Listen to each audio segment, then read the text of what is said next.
Salam sejahtera kepada Puan Salmi dan rekan-rekan sekalian. Saya Clarice Gamin dari KOS Hubungan Industri akan membincangkan topik yang dipilih yaitu Disabled Worker.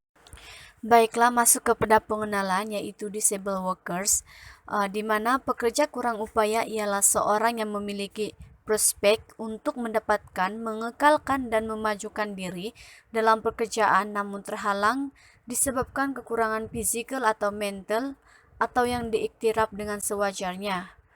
Orang kurang upaya OKU ini seringkali dikaitkan dengan pelbagai isu seperti penindasan, pandangan serong, dan salah tafsir terhadap OKU. Menurut Zunaida 2006, di mana persepsi sesetengah masyarakat yang prejudis terhadap golongan OKU ini menyebabkan mereka seringkali dianggap seperti golongan masyarakat kelas kedua. Seterusnya, kekurangan yang mereka miliki ini seringkali dipandang rendah oleh majikan dan juga rekan sekerja, terutama tahap kemampuan mereka untuk menjalankan sesuatu tanggung jawab. Malah kekurangan tersebut seringkali dijadikan alasan sekiranya berlaku masalah di tempat kerja.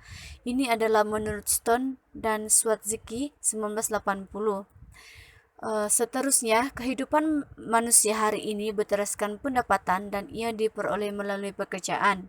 Maka dengan itu, tidak heranlah hak untuk bekerja dianggap sebagai salah satu daripada hak asasi yang dilindungi di bawah Perkara 5 hingga 13 Perlembagaan Malaysia, di mana menurut Hasan 2011. Oleh yang demikian, sebagai golongan yang serba kekurangan, mereka juga berhak untuk menikmati kehidupan sama seperti manusia normal yang lain. Seterusnya, saya telah memilih isu yaitu Disabled Worker, di mana negara yang dipilih adalah Malaysia. Seterusnya adalah hak OKU bekerja di Malaysia. Malaysia telah menandatangani proklamasi penyertaan penuh dan penyamaan peluang bagi OKU di rantau Asia dan Pasifik, di mana sempena Syarikat Bangsa-Bangsa Bersatu bagi OKU di rantau Asia dan Pasifik pada tahun 1993 sehingga 2002, yang mana bertempat di Kuala Lumpur pada 16 Mei 1994. Melalui pengisytiharan tersebut, kesejahteraan hidup dalam golongan OKU akan dipertingkatkan, termasuklah kemudahan yang secukupnya dan memberi kesedaran dalam kalangan masyarakat bagi membuka peluang kepada golongan OKU untuk menikmati kehidupan sama sebagai manusia lain dalam hal ehwal sosial, pekerjaan, pendidikan, dan sebagainya. Seterusnya, kerajaan Malaysia turut menandatangani Convention Hak OKU pada 8 April 2008 dengan syarat bagi mengiktiraf dan memberikan hak sama rata kepada OKU untuk menikmati kehidupan seperti insan normal yang lain. Maka dengan itu, menurut Section 29 dalam kurungan 3, turut mewajibkan di mana majikan perlu menyediakan kemudahan-kemudahan di tempat kerja yang lebih baik dan bersesuaian dengan kecacatan yang dimiliki oleh seseorang pekerja tersebut.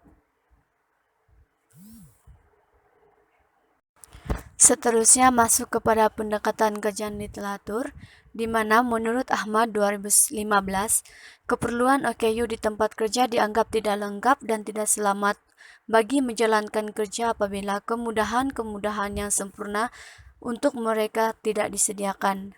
Hal ini disebabkan melalui penyediaan kemudahan yang bersesuaian dengan kemampuan mereka, ia dapat membantu mereka melaksanakan tugas dengan baik.